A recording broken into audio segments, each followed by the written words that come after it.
नाना अब्बू का गम, नाना अब्बू का गम। हम ज़ाहिरा अब्बू के साथ नाना अब्बू के गाँव गए।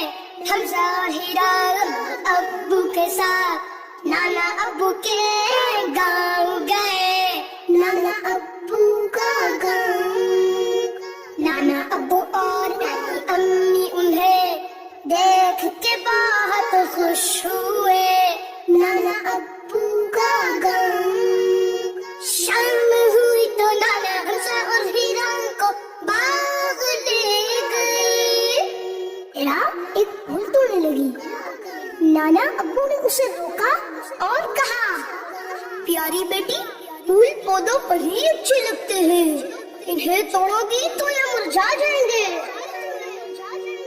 हमजा एक तितली पकड़ने लगा तो नाना अब्बू ने उसे समझाया, प्यारे बेटे तितलियां उड़ते हुए अच्छी लगती है, पकड़ने से उनके रंग उतर जाएंगे।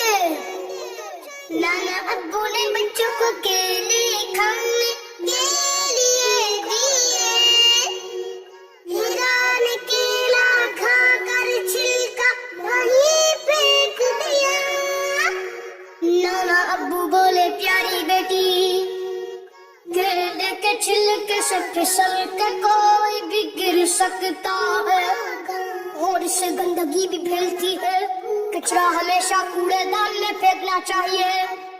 ये सुन के हीरा ने केले का छिलका कूड़ेदान में डाल दिया।